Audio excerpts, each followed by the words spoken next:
everyone standing here with me, I have to say a few words, and I'll make it very brief. In 2001, because of reduction in staffing in Elk River, I was forced to look for another job, and usually things happen for a reason. For the past 8 years, I've gotten to work in this wonderful building with this wonderful, wonderful person.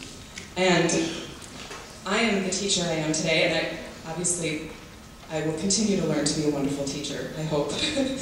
But he has been an incredible friend, mentor, just a wonderful, wonderful person to work with. I can't say enough good things about it.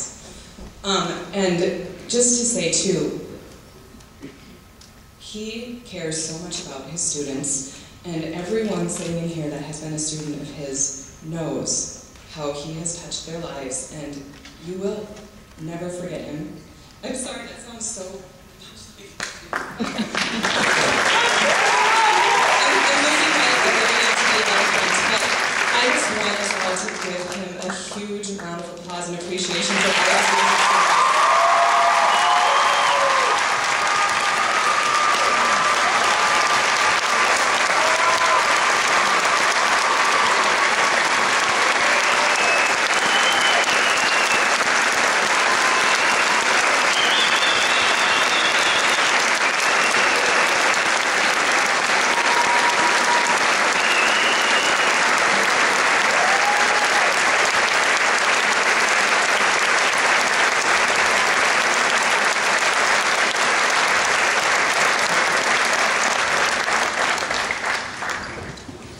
Those of you that know me know, number one, I like microphones and a big crowd. And I also like stories. And I promised Ken, because if you know Ken, he's kind of a private guy, but I wouldn't do this big sappy thing, because he just didn't want that, by golly, because tonight was about the kids, and it is. But as Ken contemplates the conclusion of his teaching career, I thought it might be nice to go back and talk about the beginning, and I'm not going to do that. And my musicians earlier across the hall as we were warming up made fun of me because I quoted one of my favorite movie lines, which is from the movie Serendipity. And the line is, Ken is my brother from another mother. There it is. When I was first hired at Champlin Park, Ken and I got to talking and convincing as teachers do. And he said, well, where'd you grow up? Just west of Chicago. He said, well, that's pretty cool. Do you know any of the choir directors that were there when you were there? And I said, well, yeah. There was this really young guy by the name of Bob Boyd, and Ken's jaw hit the floor. And Ken said, that was my best friend from college. He said, you're kidding. So when the choir just this year went to Chicago, who shows up at our first performance but Bobby Boyd? And so I tried to get Bob here, but Bob's a composer as well, and he's premiering a new piece tonight with the group, but he did take the time to write a message to Ken, so this isn't my sappy words, Ken. On the retirement of Ken Jensen, few are blessed with a calling that touches so many over the lifetime of a career as a choral director. I'm sure Ken Jensen has had hundreds of students in his high school choirs who continue to this day to be consumers of music. And I'm sure many former and present students credit Mr. Jensen with singing music that echoes in their memories and will continue to do so for many years to come. When I met Ken Jensen at Concordia College in the fall of 1968, I felt I had found a kindred spirit, a person who loved choral music and lived to share music with others. He was from the far western reaches of North Dakota, and I was from the Chicago suburbs, the first in my family to attend college.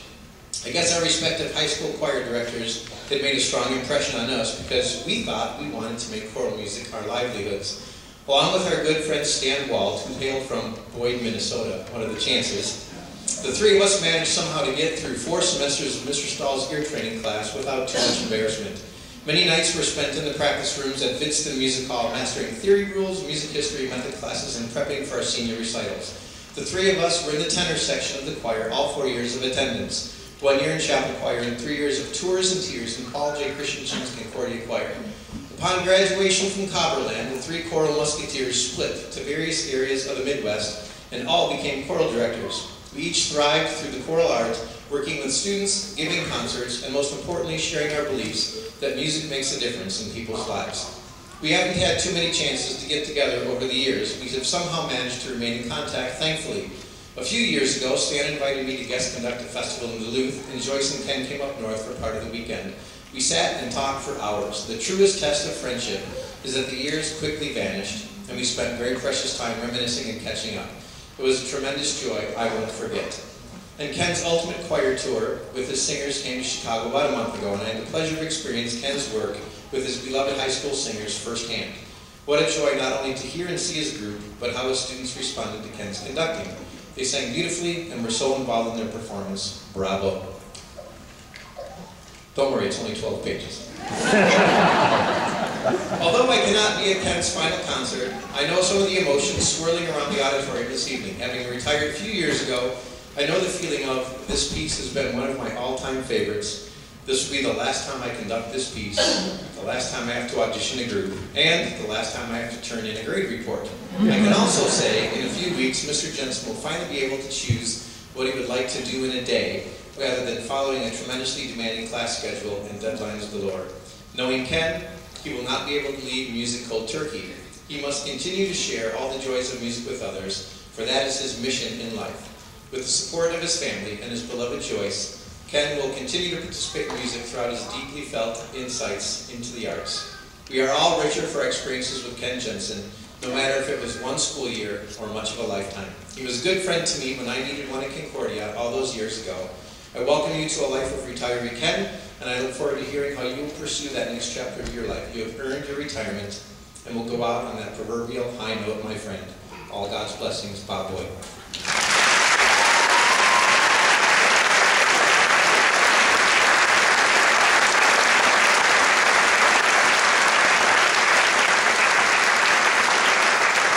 I want to thank my friend and colleague for allowing me to conduct Carmina Burana, and that, if you know Ken, he leads by example. His one wish tonight was to not have to conduct that piece, but rather to sing with his kids. Well, we're going to turn that around right now because there are a few kids that would like to sing for Mr. Jensen. Thanks to the joy of Facebook, with our Champlin Park Alumni Choir, please come down under the direction of Danielle Vignette.